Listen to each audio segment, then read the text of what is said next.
This is Colin O'Keefe for LXBN TV. Just earlier this week, on Wednesday actually, Vermont became the very first state in the country to outlaw hydraulic fracturing. Joining me today on LXBN TV to discuss the story, we're bringing Keith Hall, attorney with Stone, Pigman Walther Wittmann, and author on the Oil and Gas Law Brief, which has been excellent in covering fracking developments. Keith, starting off, just how extensive is this fracking ban? What all is included in this legislation that was signed by Governor Peter Shumlin? This legislation bans any hydraulic fracturing in the state for production of oil and gas. So it's a complete ban, not just a restriction. It also would prohibit anyone from treating hydraulic fracturing wastewater in the state. So if there's a nearby neighboring state that has hydraulic fracturing going on in the future and there's a treatment plant just across the border in Vermont, it will not be able to accept that wastewater. Wow, yeah, so just not just the practice of hydraulic fracturing, but the wastewater treatment as well, which is very interesting.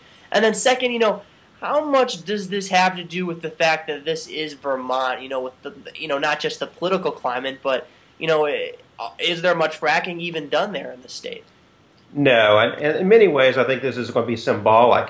Vermont has never had a productive oil or gas well of any type, conventional or unconventional, fractured or not fractured, in its entire history. The last time anybody attempted to drill a well, an oil or gas well in Vermont, was nearly 30 years ago. And if you look at the Energy Information Administration maps, you can see there's not an active shale play anywhere near Vermont. There's some speculation that maybe there's some shale in a little corner of the state, but it's really barely known at all.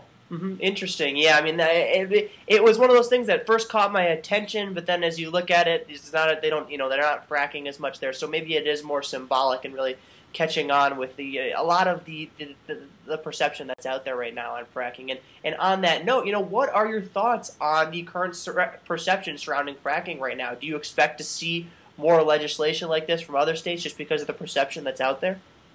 I think we will see some. I'm not sure if it's going to pass. Even in some states that are not real big oil and gas states, you're seeing some, even Democrat Party officials who are not perceived as being as pro oil and gas industry that are wanting to be cautious because they realize how valuable of an economic tool this is.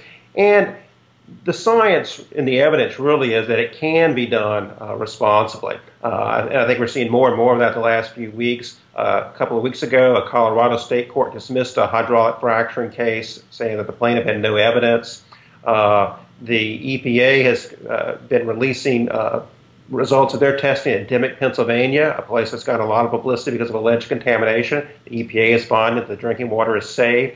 And the EPA is even seeming to back off a little bit of their Pavilion, Wyoming statements. So, I think the evidence is it can be done responsibly. Yeah, I think there's all these stories coming out with seismic activity in the groundwater that I think people are so hesitant. They go, why are we doing this? But then at the same time, you got to look at the other side of it, is that these are places, if you're a small-town farmer in eastern Pennsylvania and people come and tell you that your land is worth way more than you ever thought, you're going to be open to it. So if there's a safe way for it to be done, I think that a lot of people are going to be interested.